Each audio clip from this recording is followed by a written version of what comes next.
¡Hala!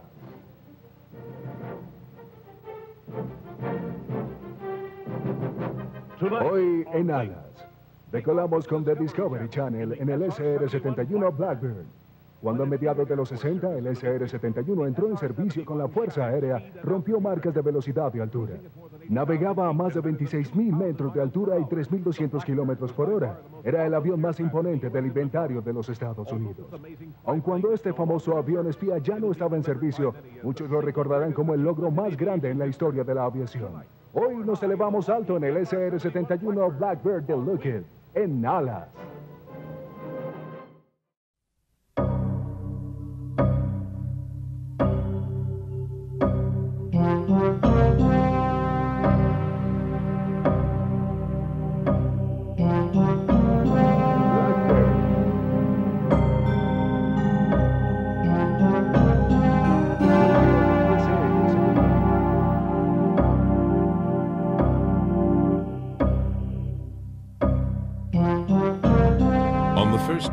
El 1 de mayo de 1965, un avión norteamericano denominado JF-12A estableció 4 marcas, una por la altura sostenida y 3 por velocidad, incluyendo una de 3.312 kilómetros por hora. La celebración del acontecimiento en Washington no produjo ninguna alegría en la celebración del Día del Trabajo en Moscú. Luego de este vuelo de alto perfil, el avión cayó en la acostumbrada oscuridad.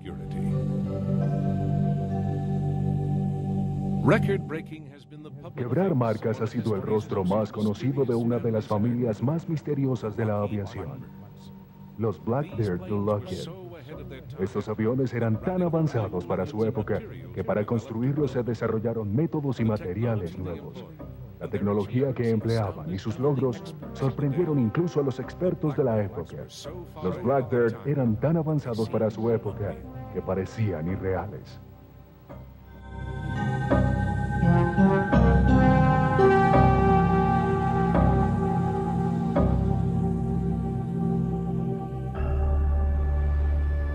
The planes, and in fact the entire program, was so secret that their existence had not even been suspected. In February 1964, when President Johnson officially revealed the existence of the plane, the experts were astonished, and the general public no comprendía. La confusión aumentó cuando el presidente, de manera equivocada, se refirió al avión como el A-11, cuando en efecto era el A-12. La confusión se hizo mayor cuando circularon fotos del avión equivocado, una versión bombardera aún en desarrollo. 4 meses después se anunciaba un tercer avión de la familia, el SR-71.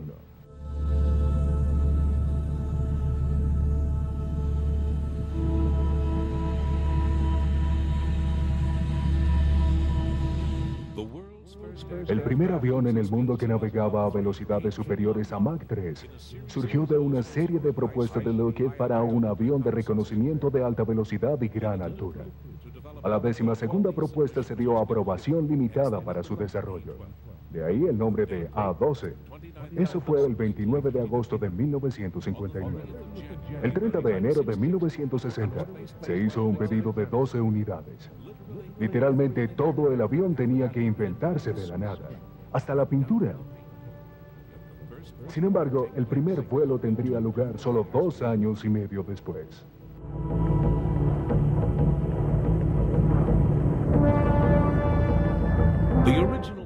El concepto original dio origen a 4 modelos que seguían la versión del A-12 de reconocimiento. El diseño figuraba como un interceptor de largo alcance para el Comando de Defensa Aeroespacial, llamado JF-12. The SR-71 emerged in 1961. There has also been a smaller espionage drone version, the D-21, which is still almost totally shrouded in official secrecy.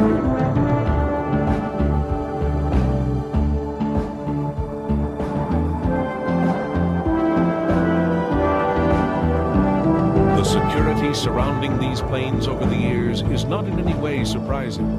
They have been centers for the most secret activity, and as a result, have been secrets themselves.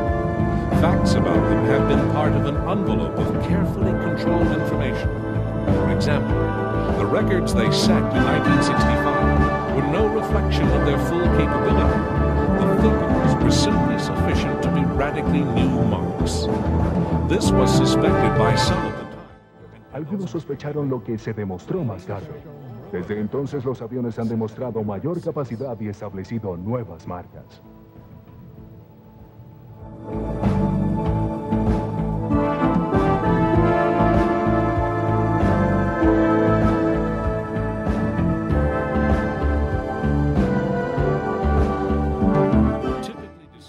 Típicamente engañoso, al programa que desarrollaría los Blackbird le fue dado el nombre de Ox Cart o carromato, que trae a la mente la imagen de una rueda de madera que gira lentamente, una referencia irónica de las capacidades del avión.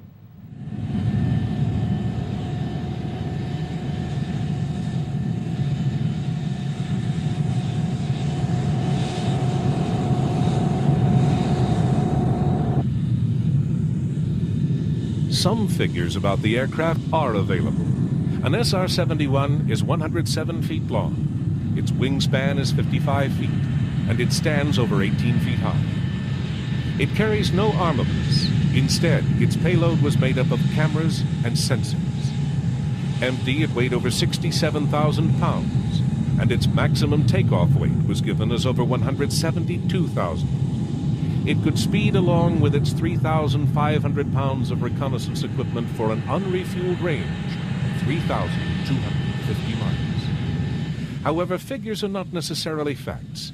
They serve more perhaps as guidelines. For example, that 32 SR-71s were built, in all likelihood, is correct. But it is really only a confirmation that at least that number were built.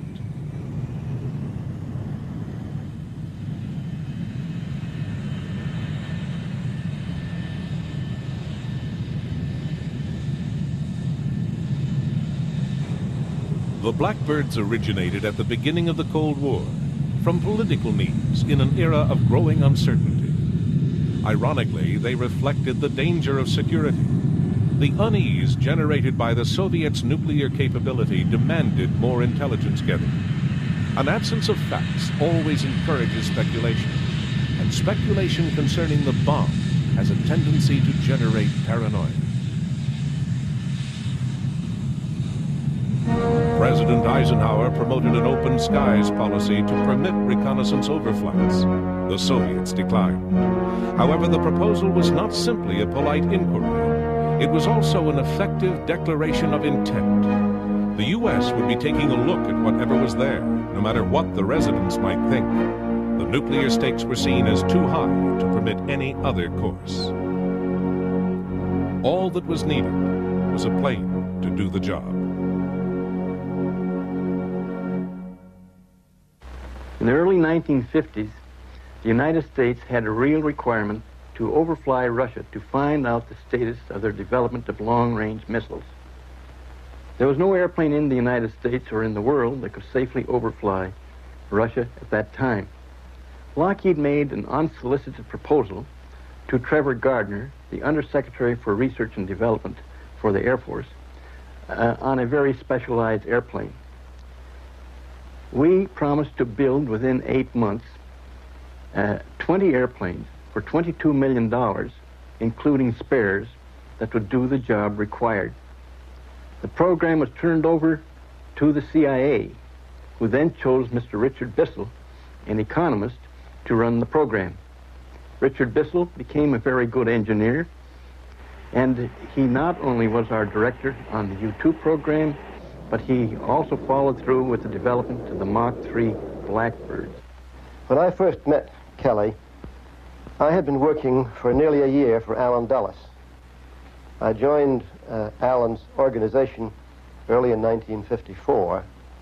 Toward the end of November, I was summoned one afternoon into Allen's office, and I was told, with absolutely no prior warning or knowledge, that one day previously, President Eisenhower had approved a project involving the development of an extremely high-altitude aircraft to be used for surveillance and intelligence collection over denied areas in Europe, Russia, and elsewhere.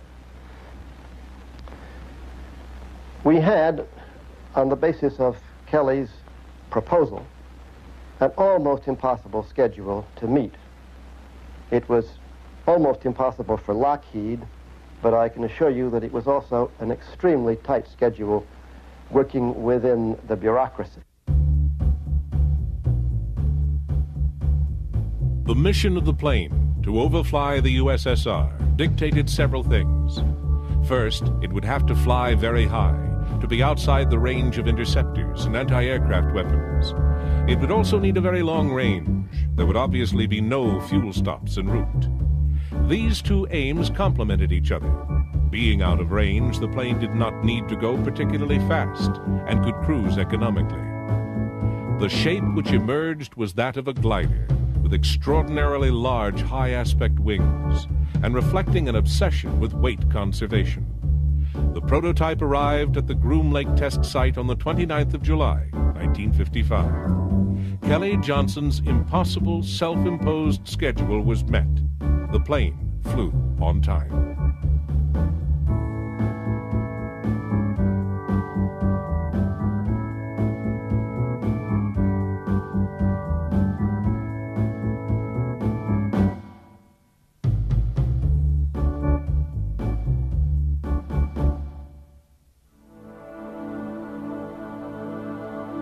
As part of the secrecy, the designation U-2 was intended to give nothing away.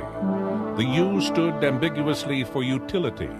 In fact, the U-2 has performed many roles in addition to its primary espionage function, and the word utility has proved over time to actually be a fair description.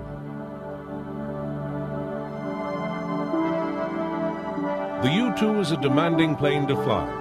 There are many things about maneuvering this powered glider in extremely thin air at great altitude that are not applicable to flying any other aircraft. For example, at altitude there is only a very narrow envelope between its stall speed and its entry into transonic flight, the point at which supersonic airflow over the wings begins. In the U-2 at 70,000 feet, these 2 points were about 12 knots apart. Below 400 knots, you would fall out of the sky looking for denser air. Above 412 knots, your wings might come off. This is a very restricting slot to occupy. Over the years, with increased load and more powerful engines, the gap actually narrowed to less than 5 miles per hour.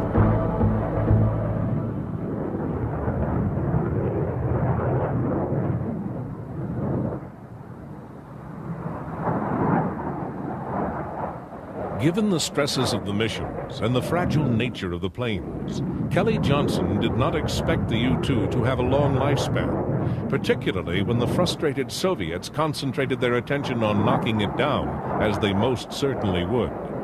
However, the design has proved to be enduring, and the very unusual step was taken in 1979 of restarting production, and the plane was rechristened the TR-1. The TR-1 maintains the design and abilities of the U-2. The aircraft that Kelly Johnson's team produced provided a solution that is as valid today as it was in 1954.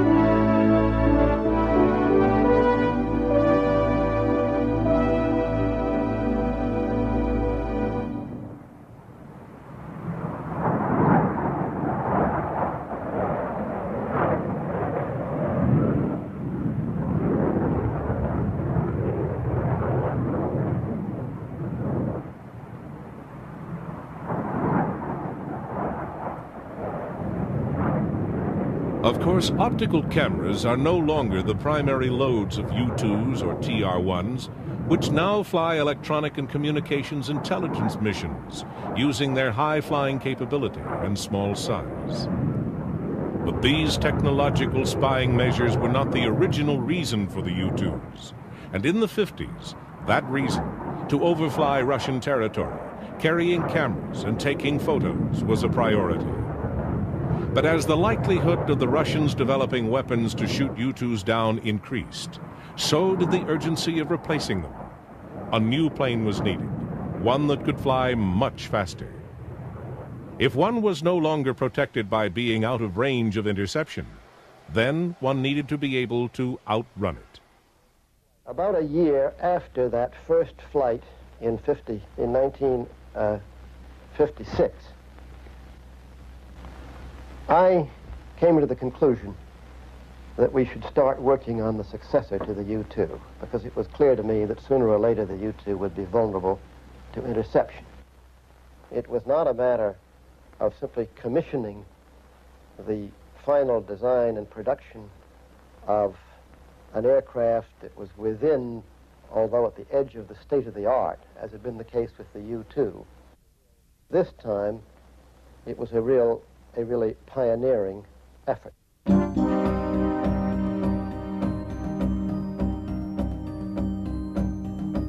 U-2's replacement was equipped with 4 large equipment bays to handle a wide range of specialized reconnaissance and surveillance gear. Mission equipment included side-looking radar,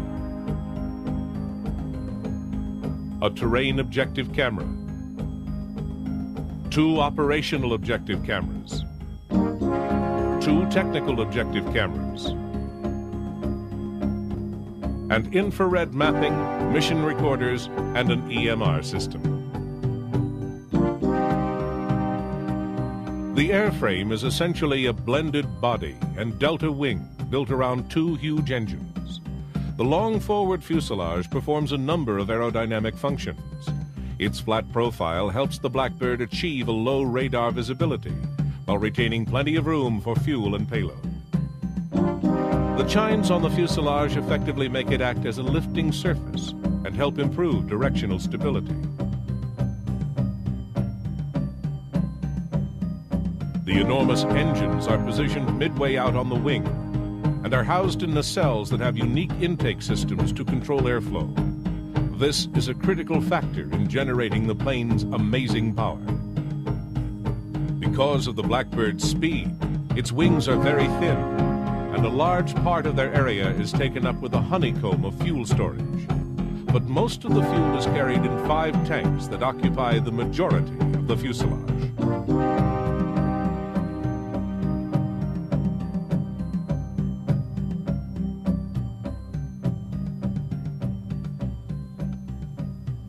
It's worth noting that in 1958, when the plane was first being developed, even the most advanced fighter designs of the day were flat out at Mach 2.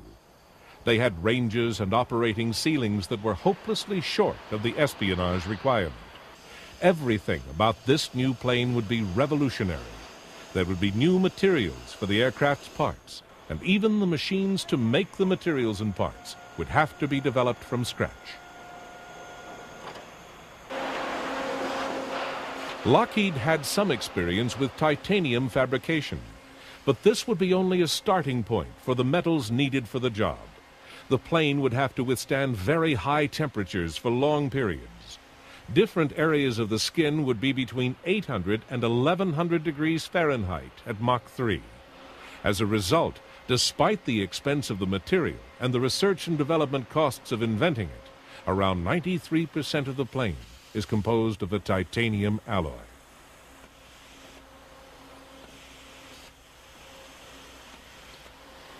Of course, metals designed to operate under extreme conditions require even more extreme conditions to fabricate.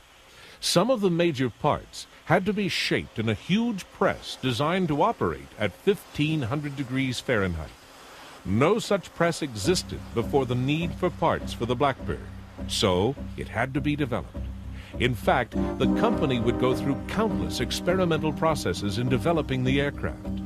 Many samples were produced, but the standards to be met were so rigid that a high proportion were rejected. Eventually, parts of reliable strength and integrity were produced, but only after much anxious trial and error and an undisclosed but presumably very large expenditure.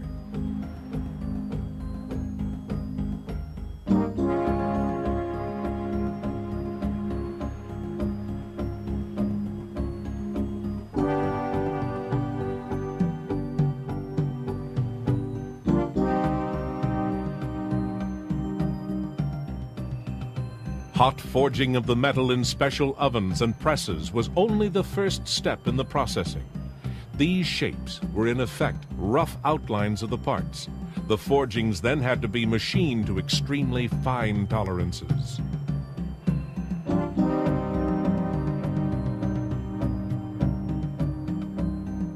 The milling machines were advanced designs, tape-controlled early robots with special cutters developed by Lockheed to handle the metal.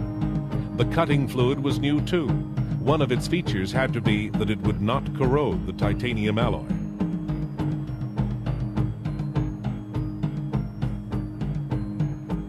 At each step of this plane's development, everything was either new or specifically adapted, right down to the smallest factors and the most routine processes.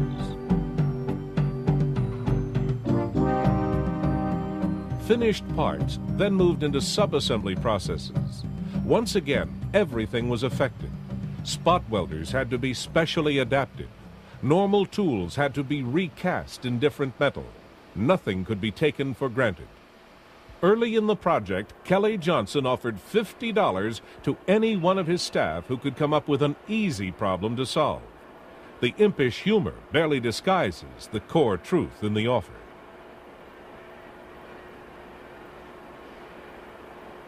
The designers had to develop the aircraft in the abstract.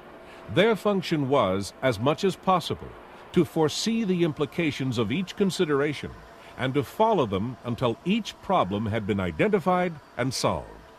They did this without the aid of digital equipment. They did it in the main with slide rules, pens, and bits of paper. There were many problems that arose, either unseen or half appreciated, during the course of early production. And there were flaws in the original A-12s that were dealt with in later models. However, the project ran very smoothly, and the success of the design team has remained a pinnacle of engineering achievement despite the passage of years.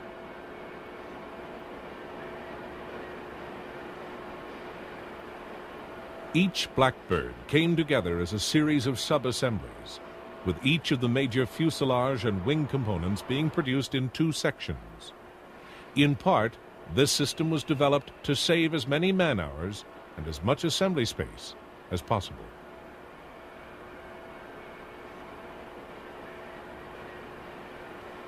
Not only would the skin of the plane be subjected to extreme heat, the same applied to the interior.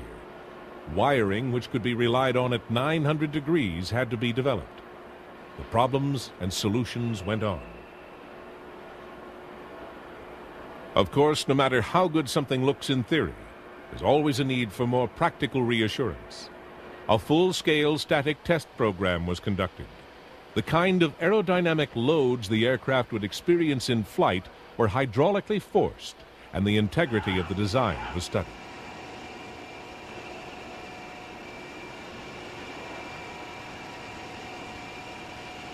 Individual components were also tested to destruction. Wheel assemblies were subjected to violent landings and various lateral stresses to test not only the landing gear, but also the tires and the brakes.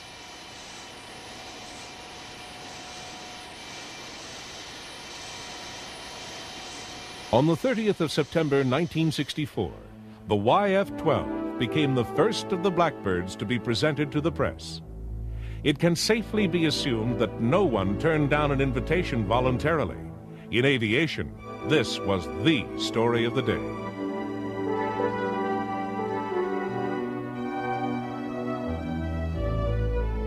During the presentation, journalists were able to study the plane at close quarters, meet its makers, and watch a demonstration of the aircraft in flight.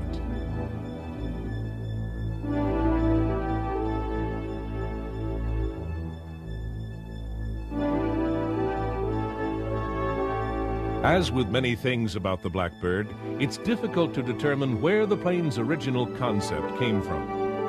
Kelly Johnson said that at times the early work began as a long-range interceptor, a role the YF-12 was expected to fill. Johnson was adamant that the submission was a serious contender for a fighter contract and not merely a cover for intelligence planes.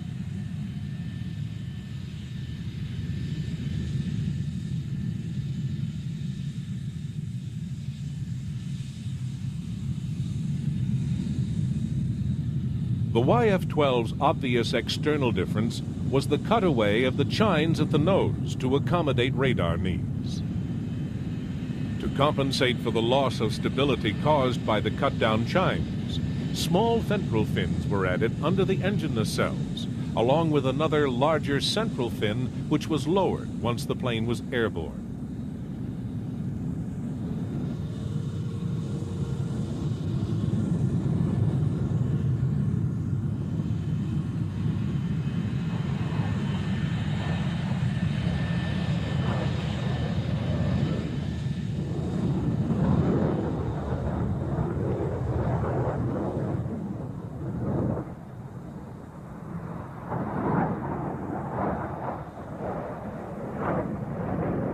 The interception fighters. La función de un avión interceptor es alcanzar su objetivo y derribarlo.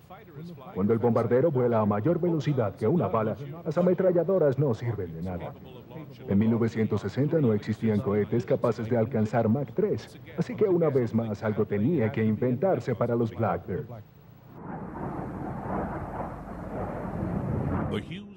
Los Hughes desarrollaron un sistema de misiles para el JF-12, que luego renacería como el sistema Phoenix del F-14 Tomcat de Grumman, porque el avión grande nunca fue adoptado como un interceptor de largo alcance.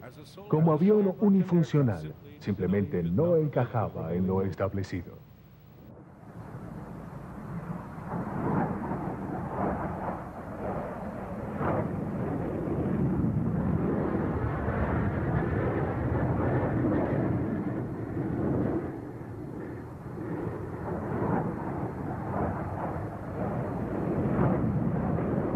Many people were astonished at the decision, for if the requirement had been solely for an interceptor, then surely here was the plane.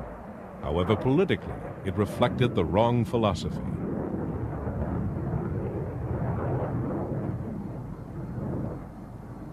Resentment over the decision lingered for many years.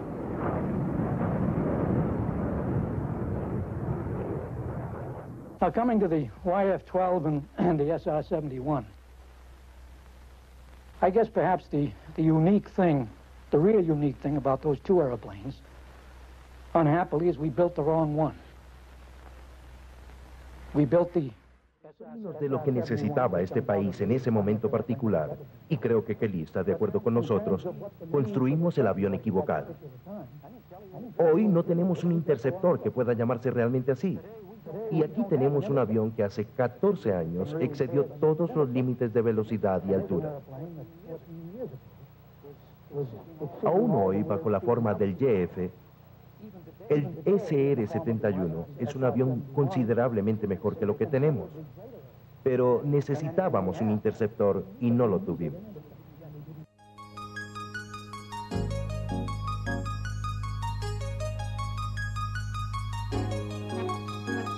Kelly Johnson had to accept with some bitterness that this masterpiece would not be produced in significant numbers.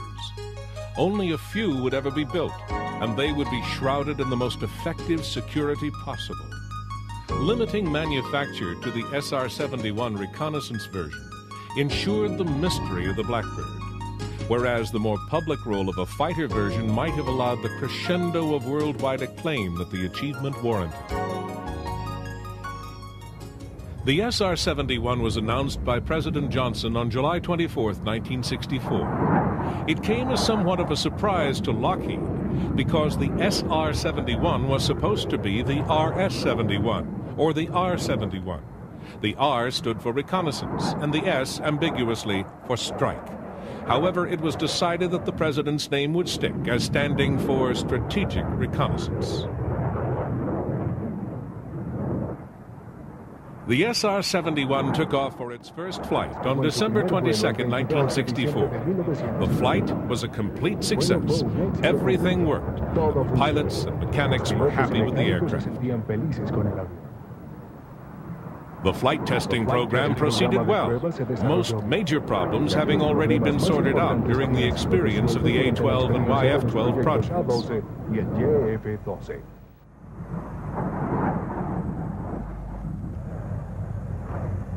The SR-71 El 13 de agosto de 1965, el SR-71 progresó en las pruebas de aceptación y continuó las restantes hasta entrar en servicio.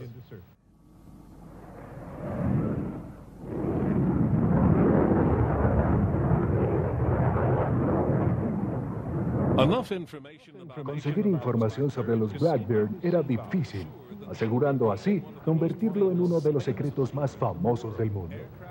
Los entusiastas de la aviación se mantenían informados sobre sus capacidades para desarrollar una apreciación de los logros que representaba.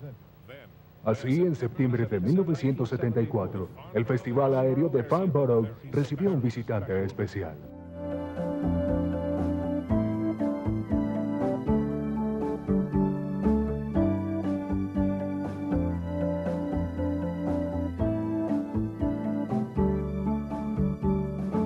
The SR-71 had flown from New York to London in 1 hour, 54 minutes, 56.4 seconds. Needless to say, this was a record. Aviation enthusiasts turned into fans, and film processors made a small fortune.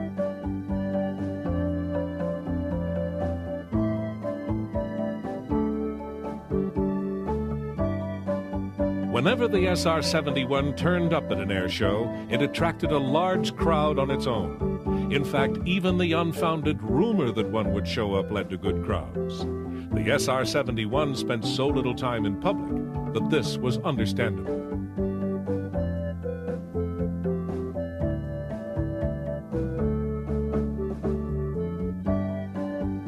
On its way back to the U.S. after the 1974 Farnborough show, the SR-71 set another record, London to Los Angeles in 3 hours and 48 minutes. This included rendezvous for refueling in flight. In terms of local times, it arrived about 4 hours before it took off.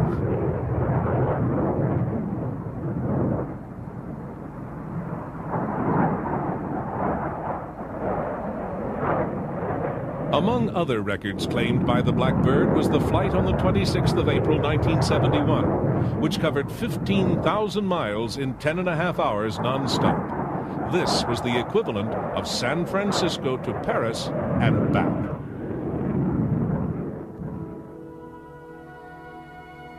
The U.S. Air Force flew its SR-71s with the 9th Strategic Reconnaissance Wing, based at Beale Air Force Base in Northern California. They received their first Blackbirds in January 1966. In the next 24 years, they flew thousands of long-distance missions. Regular deployments were made to bases around the world, and flights covered most of the world's surface.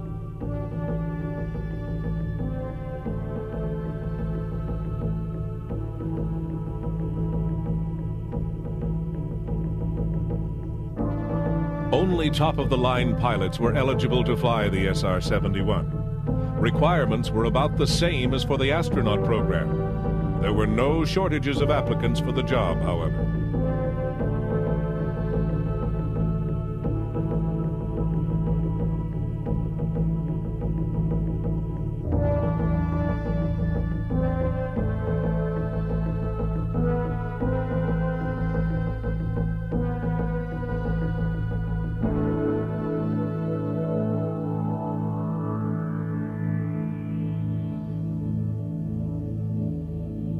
There were no fancy escape capsules built into the aircraft. Kelly Johnson figured that the spacesuit the pilot wore was already an adequately controlled environment, and he concentrated on how to get the pilot clear of the plane at Mach 3. The ejection seat and parachutes inevitably had to be specially developed.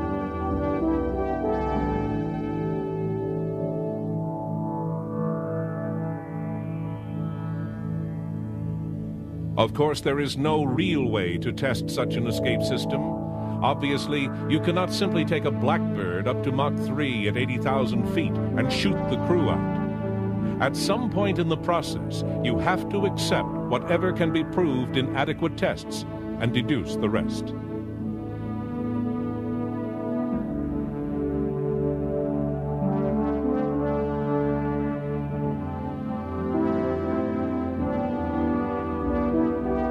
Those heights and speeds, what was achievable could at best be only partially guaranteed.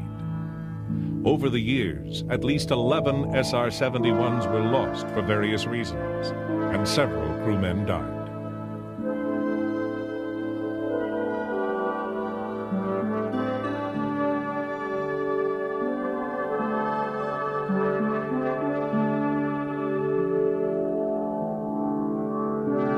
The Blackbird was troublesome to maintain and became progressively more expensive to keep flying.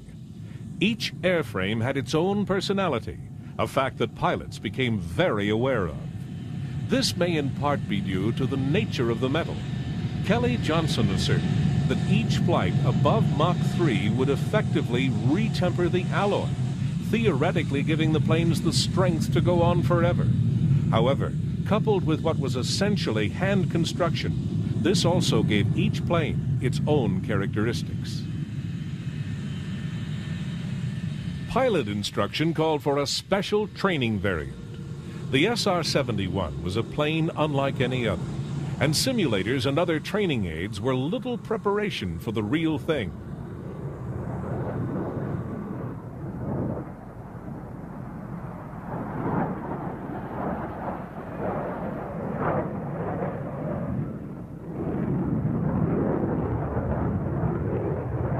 The trainer sat in a second cockpit, stepped above the normal clean lines of the airframe. It was cramped and afforded little view, but there was only so much that could be done to the shape without losing supersonic ability. To give an example, the A-12 trainer, nicknamed the Titanium Goose, was not even capable of flight at Mach 2, far short of the standard aircraft's ability. Most of the serious candidates for the job of SR-71 pilot had logged over 3,000 flying hours. There were around 3 jobs a year, and one can only guess at the number of applicants.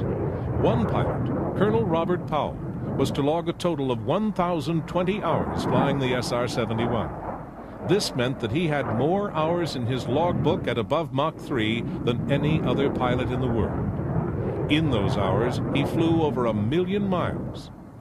He also earned 17 air medals and 2 distinguished flying crosses.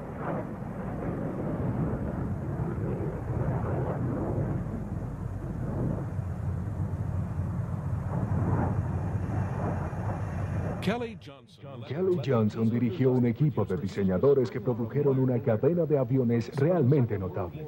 Desde el P-38 de la Segunda Guerra hasta el P-80, el F-104, U-2 y la familia Blackbird, su taller se convirtió en el concepto más celebrado de la aviación. Los diseños que producía eran siempre aventureros, pero prácticos frente al problema a resolver. As an engineer, he was courageous, and as a team leader, he was a dynamo. He expounded simple virtues in a world of complicated considerations. It appears to have been his belief that his greatest achievements were in getting the best out of his subordinates. His only experience in supersonic flight came in the A-12 trainer. For the father of so many remarkable aircraft designs, this was surely an experience he would savor for many years.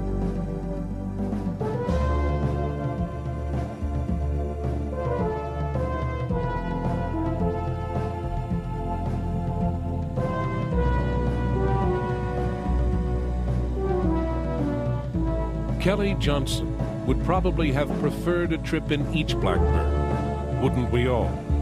It is not surprising that there were so many applicants for the job of pilot. It is also not surprising that the criteria were exclusive. Selection for the training took about a year. Special care was taken to eliminar a los tipo Top Gun. Las operaciones del SR-71 requerían un temperamento calmado que era importante para la seguridad. La habilidad para manejar los sistemas de manera correcta y constante tenía mucho peso, así como la habilidad de volar. A más de 48 kilómetros por minuto no hay mucho que hacer una vez cometido un error. Nadie podía permitirse volar uno de estos pájaros como un vaquero.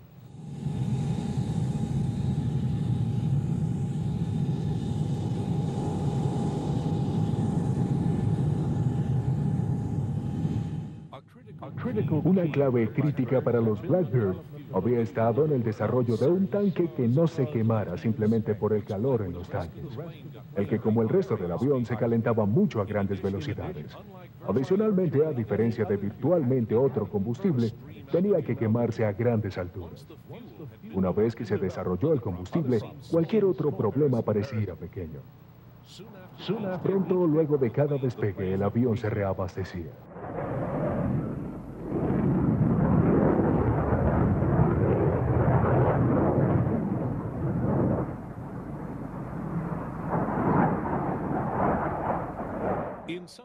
En algunos aspectos, los Blackbird son muy sencillos. Para permitir la expansión de la cubierta al calor de Mach 3, tiene corrugaciones como un antiguo trimotor Ford. Adicionalmente, para ahorrar peso y complejidad, las cubiertas son también los tanques de combustible. El combustible gotea constantemente del SR-71, a menos que el calor los expanda y selle los tanques. Y una vez calientes, permanecen calientes. Incluso después del aterrizaje del Blackbird, no es aconsejable tocarlo. Se puede quemar la mano.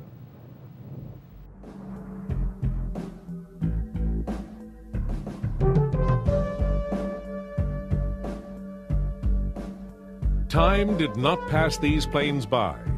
Admittedly, the pilots continued to face a traditional array of round dials, but the surveillance system cockpit became home to a procession of advanced technologies. As computers became smaller, the functional capabilities of these big spies increased. They already presented the peak of operational capabilities. An SR-71 can survey 100,000 square miles of territory per hour. That has been a fact for a very long time. What it can glean from that area, in that hour, has, during its lifetime, increased considerably. When work on the Blackbirds first started, a basic fact to be accepted was that normal tools, which are coated in cadmium, would cause corrosion of the titanium alloy. Normal tools were out. This aircraft was a major step forward, and everything changed.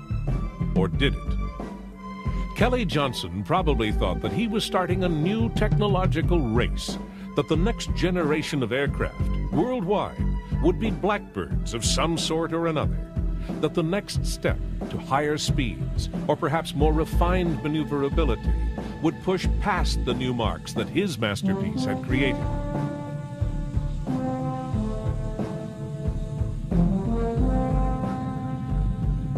But that was not the way it went. The Russians developed small bands of high-speed, limited-range fighters, which were, in large part, drones, because their weapon systems were controlled from the ground.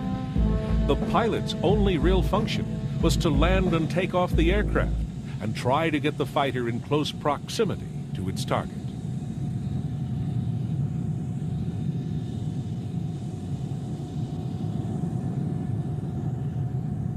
Apart from Soviet attempts at interceptors, Kelly Johnson's masterwork continued to rule the skies. What the CIA and U.S. Air Force did with them remains very secret. But there is enough information about their operational parameters and the equipment they could carry for one to spend hours in informed speculation about what they actually did.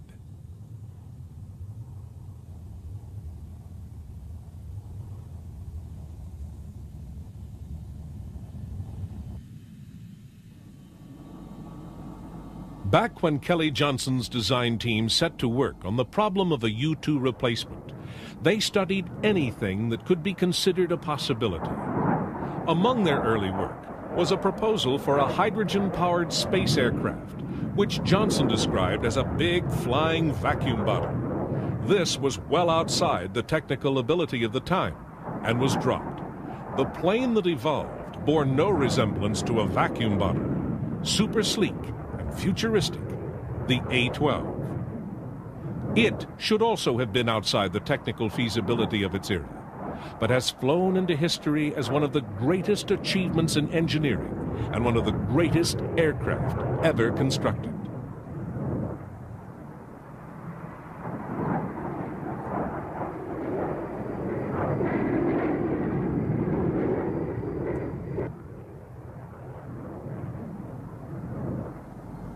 By 1990, the Air Force was paying a reported $400 million a year to keep its 20 SR-71s operational, and Congress decided this was too much. The allocation was canceled. The Blackbirds were doomed.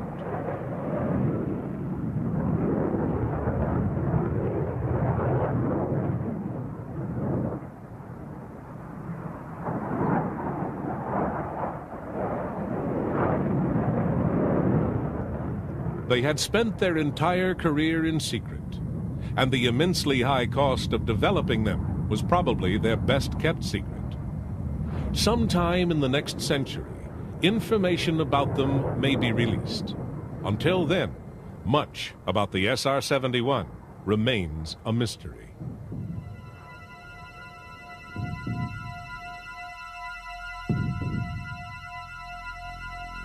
The last SR-71 flight, on March 6, 1990, was a fitting end to the story. The plane flew from California to Washington in 68 minutes, 17 seconds. The flight was another record.